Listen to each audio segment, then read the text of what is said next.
The League, Big City Greens, Star Trek Lower Decks, and how did this get made? Please welcome your host to the stage, Paul Scheer.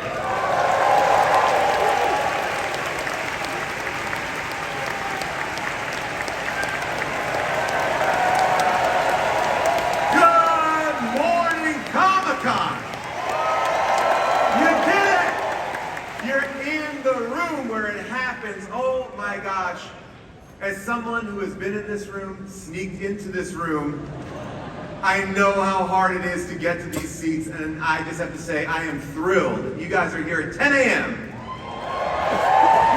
And here's the thing.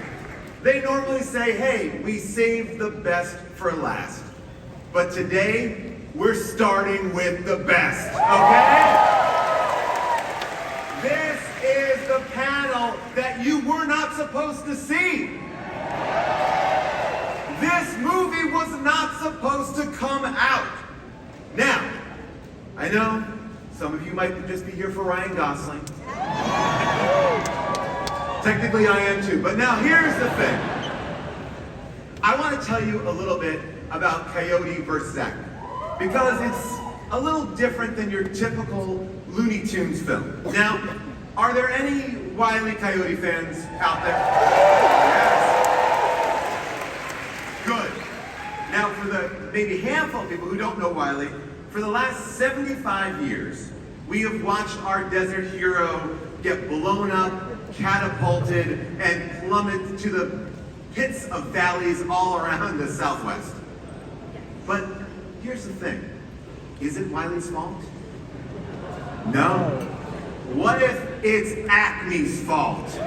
Yes! This movie is gonna finally blow the lid off of the corporate corruption of the Acme Corporation. But what happened was, 2 years ago, this movie was finished. It was scored, it tested, ready to go, and then Acme dropped an anvil on it. They said no one can see it, yeah. And let me clear up some misinformation here. A lot of people say, oh, I heard Warner Brothers wouldn't release the film. And I'm gonna say this, I have never heard of Warner Brothers. Do they even make movies? I don't know. This is purely an Acme decision. And I'm saying that for legal purposes. So, here it is. A major motion picture exposing 75 years of faulty products, corporate negligence, and customer endangerment. And Acme's legal department went into overdrive. They've been trying to bury this film because they know it's coming. But then, something amazing happened. Okay? You happened. The fans happened. You didn't let it go. You rallied. You tweeted. Some of you even dressed up in costumes outside of Acme. You picketed in full suits, which was weird but inspiring. And like Wile E. Coyote himself, you refused to give up, and we brought this film back. Okay? This never happens unless there's Zack Snyder. I'm not going to have a statement on either side of that. But because of you, because of the fans, this film is going to have its day here at Comic-Con. For the first time ever. No one has ever seen this footage. You are going to get to see the first footage of Coyote versus Acme. So I ask you, are you ready for it? All right, for the first time ever, enjoy this scene from Coyote versus Acme. There we go. We have a really fun panel in store for you. We're going to get to your audience questions. We're going to give a lot of time for that. But first, let me bring out the star, or one of the stars, of Acme Coyote versus Acme. Please welcome, you know him from things like Saturday Night Live, Last Man on Earth, and MacGruber. Please welcome Will Forte!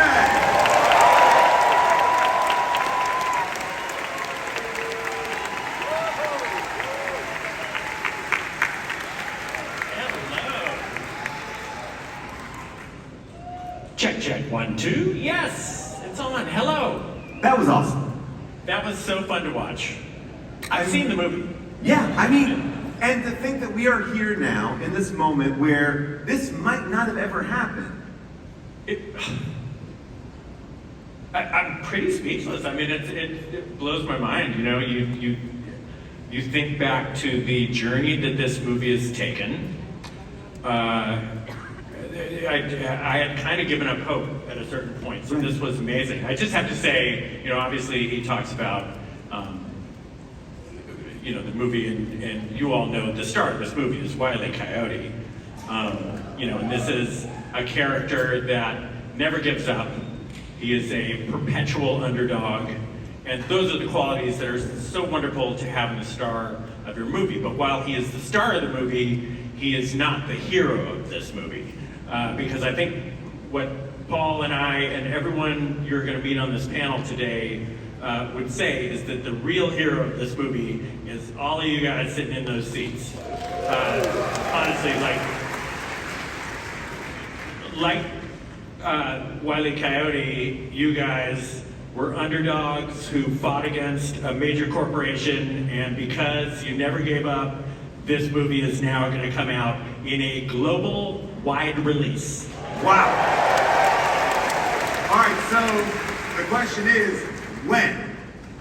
Well, I am thrilled to announce that you will be able to see Coyote versus Acme globally, a wide release on August 28, 2026. Yes! 2026. Go to Kuala Lumpur. See it there. Go to Singapore, you will see. Go to any country. Now that is 397 days away. So yes. My question is like, why Comic-Con now?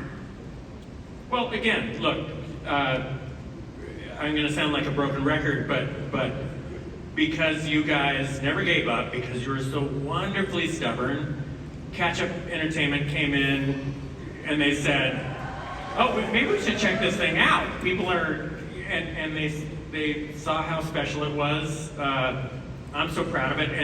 And so the moment they came in, saved the movie because of you guys, and gave us this release date, we thought, oh, we got to come celebrate it with the people who made it happen. You know, yeah. So before we thought anyone we else to share all these images that nobody else has seen with the people who put us in this position. So yeah, because by the time next Comic-Con is here, images will be out, clips will be released, trailers will be had. This is the first time. We're going to see a lot of amazing footage. No, literally, no one has ever seen this. So it's coming, people. It is coming. And you know what? We are going to show so much of this movie today. I cannot wait to kind of give you more of it. Yeah, the stuff that you are seeing today, nobody will see until next August. Oh, sorry, what? No, they will not! Hold on. Stop the panel! Wait. Everyone, please stop the panel! Wait, what is going on? Oh no! Oh no! See, Oh no! the Acme Corporation does not give approval for this panel! I repeat! The Acme Corporation What has is not going given on approval here? for this panel! Everyone at San Diego Comic-Con, witness me right now. See me! Be witness to me serving this panel papers. Wait a second. You are witnesses! Yep. Whoa. Wait a second. Those are not custody papers, right? So these are cease and desist papers from the Acme Corporation. You do not have permission to share information or footage from this anti-Acme film. Please leave the stage. Okay,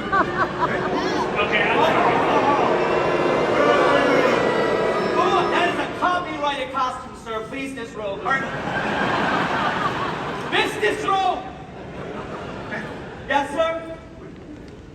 Who are you, man? My name is Bill Pelicanos, B-I-L-L. You don't have to spell it out. Ellerton O.S., sir. And I'm legal representation for the Acme Corporation. Now get your butts off that stage. I mean, Will, I can't believe this. People have waited way too long for this, all right?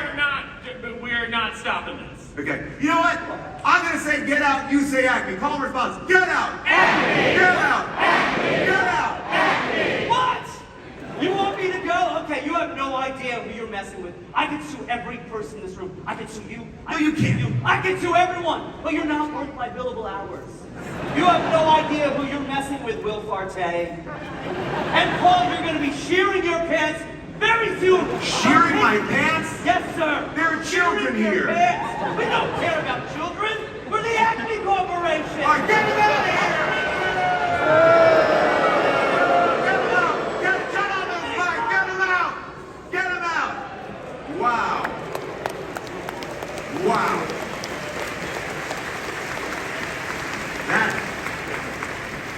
Well, that was close, man. Is this kind of normal? These guys are the worst.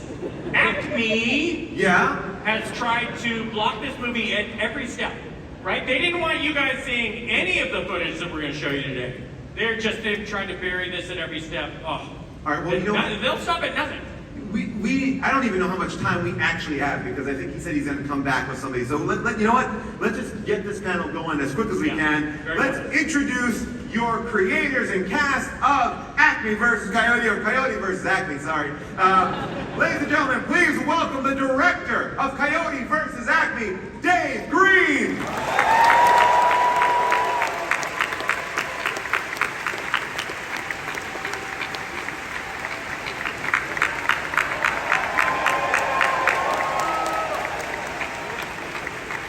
You know our next performer as the voice of the Roadrunner, Bugs Bunny, Daffy Duck, Tweety Bird, Foghorn Leghorn, Porky Pig, Sylvester, Pepe Le Pew, and so many more. Please welcome Eric Bowser!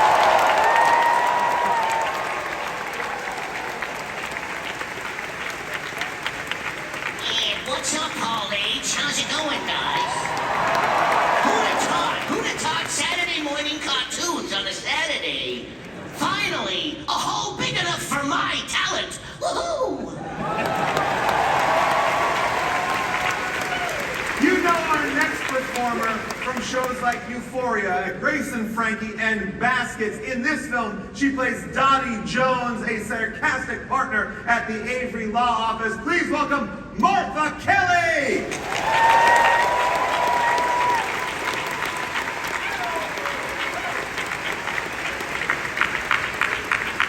All right, you can all have a seat there.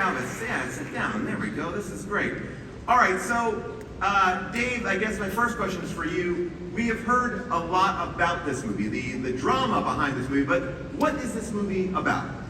Yes. Hi. This movie is about Wile E. Coyote. He has, as we know, gone through 80 years of torture. He's been smashed by anvils. He's been exploded, turned into smithereens. And one day he decides he's had enough, and he is ready to sue. So he hires an ambulance-chasing lawyer. No offense, but a Will Forte. And he decides to sue Acme, which in our movie is not only the maker of cartoon products that go boom, they are also the largest corporation in the world. And now, I mean, I've seen this film. I love this film. It's different than a typical Looney Tunes film. Like, how is this kind of different than like a Space Jam or The Day the Earth Grew? No sneakers. This movie was made without the help of any AI or NBA basketball players. Just a nice story. It's just a nice, simple story that I know if you're like me, I would be wearing this shirt even if I weren't the voices of these characters. If you're just a Looney Tunes fan, you're going to watch this over and over and over again. In Singapore. Yeah, it will be very big in Singapore. Now, but Eric, in playing these characters, were there different sides of them that you could show a little bit? Because this movie does have a meta element to it. I think Looney Tunes always has a meta element, but yeah. And we also have to remember the Looney Tunes were actually not really created for the Saturday morning kind of like time block. They were a little bit more, I think, a little bit more adult in nature. They kind of were the first cartoons to kind of break the fourth wall. They were kind of really not shy about talking about political issues currently, you know, back in the 40s and such. So having this kind of freedom to kind of, you know, explore that side of these characters is kind of a nice relief. We're not really sugarcoating it. It's kind of like, I have always wanted to see Looney Tunes with legal drama. I mean, it's funny because the movie is kind of paralleling where we are at with the actual movie, which is, you know, you couldn't have thought of that when it was happening. With who? I don't know what you're talking about. Are we safe in here? I thought there was a guy out here earlier with papers. Martha, you and I were talking backstage. You were saying as a kid, you kind of had a different relationship to the Wile E. Coyote and Roadrunner dynamic. I definitely was bummed out by Wiley's constant getting hurt and disappointment, and so I just felt bad for him, and I kind of didn't like the Roadrunner. But now I do love both of them, and I was also thinking backstage, part of now why I partly relate to Wiley is because I have bought a lot of stuff off TikTok Shop that is similar to things he's got from Acme, so I feel we're connected. I mean, really, Timu is the new Acme. Now, Will, talk to me a little bit about your character. Your character takes on this case, but you are described in the press release as a down on his luck lawyer. Can you talk about like the connection that you have with Wiley? Well, I think that sometimes in life, the universe kind of brings somebody into your life that needs to teach you a lesson. Right. This is one of those cases. Like as you said, I'm this down on his luck lawyer who has kind of given up and just phones it in now. And now this character comes into my life, Wile E. Coyote, who never gives up. So it's like this wonderful lesson that my character learns through him. Now, because this is a live-action animation hybrid film, I was interested about like the legacy of Chuck Jones, and there's this rule that he had 9 rules for the Roadrunner and Coyote cartoons. Did you work off that, Dave, at all when you were making? We did, yeah. We had that list was talked about all the time. Our animators who were very deep fans refer to it all the time. Now, I do have the rules because I didn't know about this. Can you remember any of them offhand? I have here. I had to cheat them. Go for it. I mean, Roadrunner has to stay on the road at all times. That's one. Yeah. Yeah, Roadrunner cannot harm the Coyote except by going beep beep. Beep beep. No outside force can harm the Coyote. All right, only the Acme products can hurt him.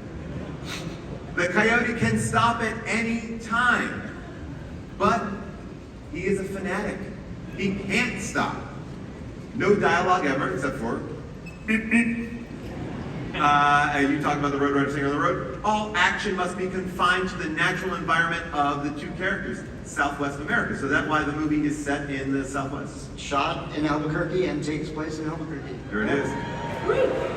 All materials, tools, weapons, or mechanical conveniences must be obtained by the Acme Corporation. Wherever possible, make gravity the Coyote's greatest enemy. And the Coyote is always more humiliated than harmed by his failures. And those are the rules, and I feel like they are very present in this film. Very present. We really stuck to them as much as we could, and yeah, we had a great animation team.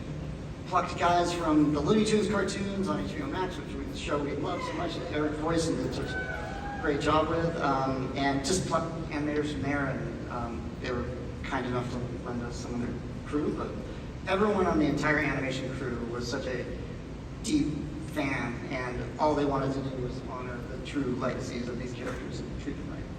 Now, Will, what was so interesting to me is, in watching the film, I'm realizing you are acting against a silent character for a majority of the movie, and then on top of that, that character's not even there. So what is it like, I mean, to approach that? Because it's not as if you can be fed lines off camera. The Coyote doesn't speak, but he's acting against you. You're reacting to him. Yeah. Right. Well, they came up with this very great plan, which helped a lot. There's this guy, a puppeteer, a master puppeteer. I mean, this guy, Dave Barkley, he did Dark Crystal, Fraggle Rock. He was the big Venus flytrap from Little Shop of Horrors, and Yoda. I mean, this guy. Tell me, you know what? He's a legendary puppeteer, and Yeah, and the nicest guy also. But he would have Wile E. Coyote puppet, and so we would go through the scenes, rehearsals in the first couple takes of the scene with him doing Wiley, and then they'd pull Wiley and it would just be a tennis ball. And that was the process. But it really helped bring Wiley to life. Because it feels like he's there. I mean, it really does, because there's a lot of physical bits that are going on between the two of you. And, and it really feels alive. And then I was thinking, all right, well, you're kind of working in a vacuum because the animation is not there. And then I'm thinking about Eric. You're kind of also working in a vacuum because you're not there on set, but then how do you approach this? Are you watching animatics or are you watching footage? Yeah, working with the Looney Tunes characters from anything to a 30-second commercial to a 7 to 11-minute short, 22-minute long-form script, or even a feature film. There are benefits to each and every one. TV, of course, has to happen fast, but with something like this, we worked on this for quite some time. So it was a little heartbreaking when we were told the very first time that we weren't going through, thinking about not just hard work that I was doing, hard work that you guys did on set, hard work and all that stuff. But it was definitely nothing different than how I would approach working with these characters in any form or length. And I think having worked on the feature, getting more time, you get to massage the material a bit more, and we had lots of time to come up with ad libs and change lines around scenes to punch up. So yeah, I think working on the feature gives you more time versus on the TV. I know you, but I've also watched a lot of videos of you, and I was just wondering, when you're recording something for film, or whatever the medium is, are you interacting with yourself, or are you just going to be like, I'm just laying down Bugs right now, and then I'm going to lay down the next one? And one at a time, Doc. Usually it's Bugs voiced, and before I even go find a Doc, we gotta thank the great Mel Blanc, okay? Because if it weren't for Mel Blanc, I would be driving each of you home in my Uber later, or going back to plumbing school. But yeah, Mel Blanc. Even when we did The Day the Earth Blew Up, it was Daffy for Daffy second, because he's always at 11, and the shy Porky first. Now, Martha, you don't like working with actors at all, so this was kind of good, right? Yeah, wait, say that again. I heard So, something. what was it like for you on set? Because you're doing a majority of work with a mix of both, right? So Yeah. there's live action, there's animation. Was that fun for you? Different for you? It was definitely the first time I'd worked with a animated character, and it was really fun. And the Wiley puppet was so cute. Everybody loved him, and I haven't seen the movie yet, so seeing the clip that they showed before we came out, that's the first time I've seen it, and it really got to me. The puppet was almost as cute as Wiley is in animation, and it just was really fun and sweet. Well, guess what? I'm going to give you a little bit more of the film for you to see. So, Dave, you want to set up this section of the movie here? yeah, so we are going to watch a full 6-minute Yeah. scene. 6 minutes. And this is, so Wiley, from what the first piece you saw, went on to go hire that lawyer. And this is this lawyer's first day in court in decades. He is a type of lawyer who usually settles cases. He's not a trial lawyer at all. So he's very uncomfortable in this environment. And he is up against Buddy Crane, who's played by John Cena, who's Acme's head counsel, and he is very slick and very good. All right. Well, here we go. Let's watch 6 minutes of Coyote versus Acme. Here we go.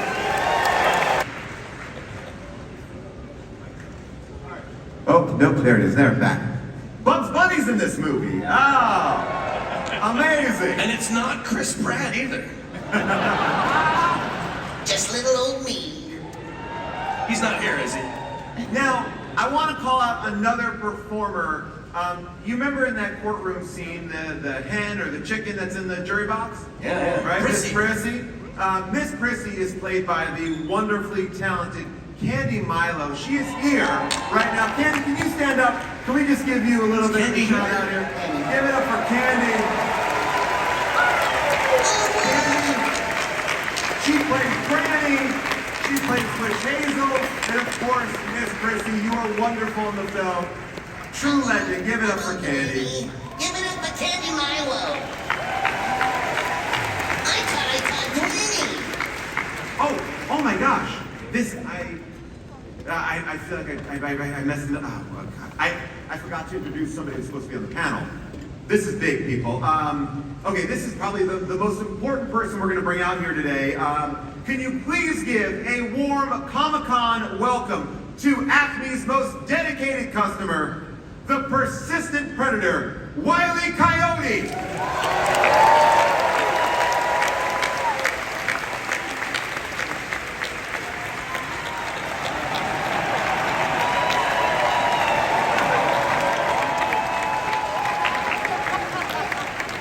Wow, this is big.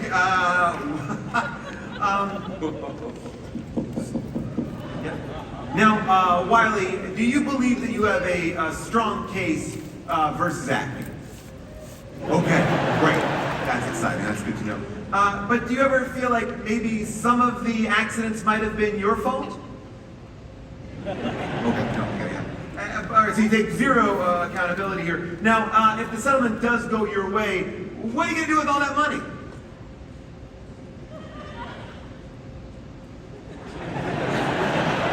Limited amount of size. Okay, I got that. All right, and now, unfortunately, I did hear that we have to let you go. We have a very limited time. Apparently, Wile E. Coyote is hosting the Peacemaker panel. So, you gotta go do that. Wiley, we'll see you in a little bit. We'll bring him back out in a little bit. All right, give it up for Wiley.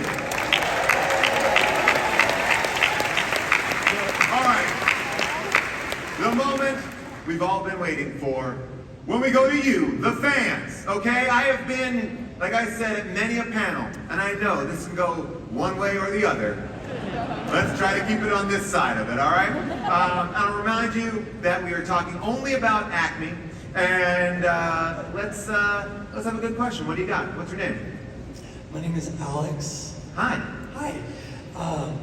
My question is for the panel.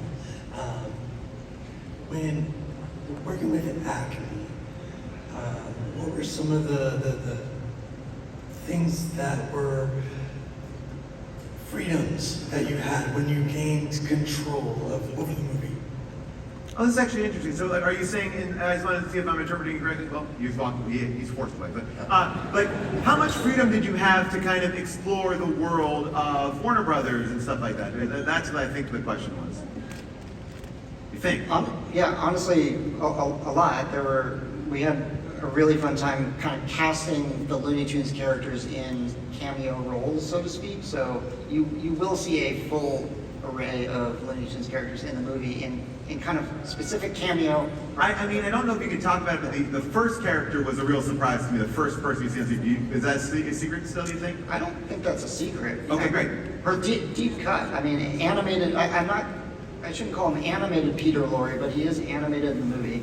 Animated Peter Lorre is in the movie, and he's one of our favorite. He's amazing. I remember the animated Peter Lorre from when I was a kid, and it's so cool to see him. So you really are running the gamut from Bugs Bunny to animated Peter Lorre. Well, So, I'll say this: I voiced 10 characters in the movie, wow. but I'm not going to tell you who. You're going to have to fly to Singapore and watch it there and find out. Now, our next question. What do we got over here? Hey guys, Hello. my name's Sam. Hey, Sam. What's up, Sam? My question is for Will. Which of your previous characters do you feel that you played could use some good legal representation? Oh, that's a great question. So what characters need some representation? Need some representation. I mean, Yeah, who's It's the... basically everybody. Probably MacGruber's wallowing in the most trouble at all times. But he probably also has immunity because of all the life savings he's done. Feels to me like MacGruber That's how people would... say that, right? Yeah,